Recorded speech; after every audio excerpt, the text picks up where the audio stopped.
আপোনালোকে যদি নতুনকৈ ব্ৰইলাৰ ফাৰ্ম আৰম্ভ কৰিব বিচাৰিছে, যিহেতু এতিয়া বৰ্তমান সকলো জেগাতে সৰু ডাঙৰ ব্ৰইলাৰ ফাৰ্ম কৰি জীৱন নিৰ্বাহ কৰি আছে, তে আপোনালোকে যদি ব্ৰইলাৰ ফাৰ্ম এখন যদি আৰম্ভ কৰিব বিচাৰিছে, তে নতুন ফাৰ্মাৰসকলক এটা বিশেষ অনুৰোধ যে তেখেতসকলে কমচে কম ডিচেম্বৰ আৰু জানুৱাৰী মাহত নতুনকৈ বেচ ষ্টাৰ্ট নকৰে, কাৰণ তেখেতসকলে বহুত অসুবিধাৰ সন্মুখীন হ'ব নহ'লে। কাৰণ পুৰণাসকলে যিসকলে কৰিছে তেখেতসকলে জানে যে জানুৱাৰী আৰু ডিচেম্বৰ মাহত ব্ৰইলাৰ পোৱালি ল'লে কিমান কষ্ট হয়, জোখতকৈ বেছি কষ্ট কৰিবলগা হয় আৰু খৰচো আপোনাৰ এক্সট্ৰাকৈ ওলায়। আৰু এয়া দেখিছেই, মোৰ আজি হৈছে আপোনাৰ 12 দিন হ'লেও এই ঠাণ্ডাৰ কাৰণে জুম বান্ধি আছে, যাৰ ফলত নেকি পোৱালিৰ অলপ মৰ্টেলিটি হৈ যায়।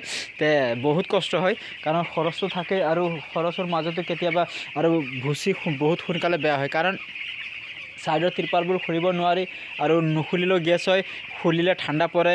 এই তেনেকেই মানে ফাৰ্মবোৰ চলে, কাৰণ যিহেতু ইমান ঠাণ্ডা পৰি আছে বৰ্তমান, আৰু ৰাতিপুৱা আপোনাৰ 10টা-11টালৈকে কুঁৱলী পৰি থাকে, ঠাণ্ডাৰ পৰিমাণ ইমানেই বেছি, আৰু ৰাতিটো আপোনাৰ ক'বই নালাগে এনেকুৱা ঠাণ্ডা, কিন্তু উপায় নাই, যেনে তেনে ৰাখিছোঁহে আৰু।